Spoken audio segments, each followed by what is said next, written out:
Hello friend, আমি সুব্রত। তো আজকে কিন্তু একটি গুরুত্বপূর্ণ ভিডিও আমি বানাতে চলেছি। সেটি হলো যে ডিজিটাল যে আপনার সিগনেচার হয়, সেই সিগনেচারটা আপনি কীভাবে ভ্যালিড করবেন। তো welcome my YouTube channel government update. প্রতিনিয়ত গভর্নমেন্ট আপডেট পেতে এবং সরকারি যে নিত্য নতুন প্রকল্পগুলি আছে সেই প্রকল্পগুলি আপডেট পেতে আমাদের চ্যানেলটি অবশ্যই সাবস্ক্রাইব করুন এবং পাশে থাকা যে বেল নোটিফিকেশনটা আছে সেটি অন করে রাখুন। তাহলে আমাদের ভিডিওগুলো সর্বপ্রথম এবং দ্রুত আপনাদের কাছে পৌঁছাবে। তো আপনি যে অনলাইনের মাধ্যমে আধার কার্ড অথবা প্যান কার্ড অথবা যে কোনো আপনি ইনকাম সার্টিফিকেট, বিডিও সার্টিফিকেট বা এসডিও সার্টিফিকেট বা ডোমিসাইল সার্টিফিকেট, যে সার্টিফিকেটগুলো আপনি বানিয়েছেন সেই সার্টিফিকেটের ওপর যে অথরাইজ সিগনেচার থাকে, সেই সিগনেচারটা আপনি কীভাবে ভ্যালিড করবেন সেটা কিন্তু আমি কম্পিউটারের মাধ্যমে আপনাদেরকে স্টেপ বাই স্টেপ সহজ পদ্ধতিতে দেখাবো। তো দর্শক বন্ধু, সহজে শিখে নিন যে আপনি কীভাবে যে আপনার ডিজিটাল সার্টিফিকেট আছে সেই সার্টিফিকেটের সিগনেচার ভ্যালিড করবেন। তো সিগনেচার ভ্যালিড করার জন্য প্রথমে কিন্তু আপনাদের ক্রোম ব্রাউজার আসতে হবে।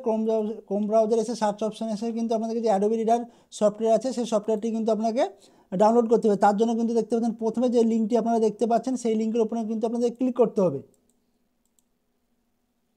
ক্লিক করার পর দেখতে পাবেন আপনাদের সামনে কিন্তু এরকম একটা ইন্টারফেস ওপেন হয়ে যাবে, যেখানে দেখতে পাচ্ছেন ডাউনলোড অ্যাডোবি রিডার। তো আপনাদেরকে এই ডাউনলোড অ্যাডোবি রিডারে কিন্তু আপনাদের ক্লিক করতে হবে এবং ডাউনলোডটা করে নিতে হবে। এরপর অ্যাডোবি রিডার যে সফটওয়্যারটি ডাউনলোড হয়ে যাওয়ার পর আপনাদেরকে কিন্তু যে সার্টিফিকেট বা আপনারা কিন্তু যে ডিজিটাল সিগনেচারটা ভ্যালিড করতে যান সেই সার্টিফিকেটটি কিন্তু আপনাদেরকে ওপেন করে নিতে হবে। তা দেখতে পাচ্ছেন এখানে আমি সার্টিফিকেটটি ওপেন করে নিয়েছি এবং ডান দিকে দেখতে পাচ্ছেন যে ভ্যালিডিটি আননোন। তো আমি এই সার্টিফিকেটটি কিন্তু সিগনেচারটি কিন্তু আমি ভ্যালিড করব। তো দেখতে পাচ্ছেন ডান দিকে কিন্তু যে ভ্যালিডিটি আননোন আছে এটার উপরে কিন্তু আপনাদেরকে ক্লিক করতে হবে। ক্লিক করার পর দেখতে পাচ্ছেন আপনাদের সামনে কিন্তু এরকম একটা ইন্টারফেস ওপেন হবে, যেখানে দেখতে পাচ্ছেন সিগনেচার প্রপার্টি কিন্তু ক্লিক করতে হবে। এরপর দেখতে পাচ্ছেন ভ্যালিডেট সিগনেচার, এই ভ্যালিডেট সিগনেচার উপর ক্লিক করতে হবে। ভ্যালিডেট সিগনেচার ক্লিক করার পর যদি আপনার ভ্যালিডেট যে সিগনেচার আছে সেখানে যদি ইয়েস চিহ্ন চলে আসে তাহলে কোনো সমস্যা নেই, আপনি সার্টিফিকেট ডাউনলোড করে নেবেন। সেক্ষেত্রে যদি আপনার ইয়েস চিহ্ন বা সিগনেচার ভ্যালিডিটি না হয় তাহলে কিন্তু আপনাদেরকে শো সিগনেচার সার্টিফিকেটে কিন্তু ক্লিক করতে হবে। শোয়িং সিগনেচার ক্লিক করার পর দেখতে পাচ্ছেন আপনাদের সামনে কিন্তু এরকম একটা ইন্টারফেস ওপেন হয়ে যাবে। এখানে কিন্তু আপনাদেরকে যে ট্রাস্ট অপশানটি আছে এটা কিন্তু সিলেক্ট করতে হবে। এরপর দেখতে পাচ্ছেন যে আপনাদের নিচে কিন্তু দেখতে পাচ্ছেন অ্যাড টু ট্রাস্ট সার্টিফিকেট, এর উপরে কিন্তু ক্লিক করতে হবে এবং কিন্তু ওকে করে দিতে হবে।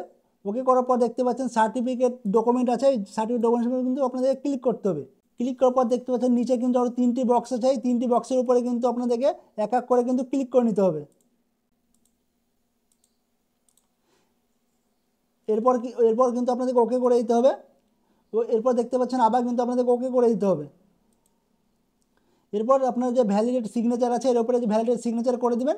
এরপর দেখতে পাচ্ছেন আপনাদের যে সিগনেচারটি আছে সেটা কিন্তু দেখতে পাচ্ছেন ভ্যালিড হয়ে গেছে। তা আপনারা সেম প্রসেস অবলম্বন করুন এবং আপনারা ঘরে বসে আপনার যদি পিসি বা কম্পিউটার আছে সেখান থেকে আপনার যে ডিজিটাল যে সার্টিফিকেট আছে সেই সার্টিফিকেট কিন্তু সিগনেচার ভ্যালিড করুন।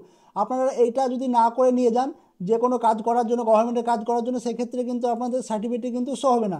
এই জন্য আপনাদের যে সিগনেচার ভ্যালিড আছে সেই সিগনেচারটি কিন্তু আপনাদেরকে অবশ্যই ভ্যালিড করতে হবে। তা আমি যে সেম প্রসেসে ভ্যালিড করলাম আপনারা ঠিক সেম প্রসেসে ভ্যালিড করুন। আপনাদের যে গভর্নমেন্টের কাজ আছে সেখানে কিন্তু আপনাদের সার্টিফিকেটটি অনায়াসে কিন্তু গ্রাহ্য হবে। তো আমার ভিডিওটা যদি ভালো লেগে থাকে অবশ্যই লাইক শেয়ার সাবস্ক্রাইব করবেন।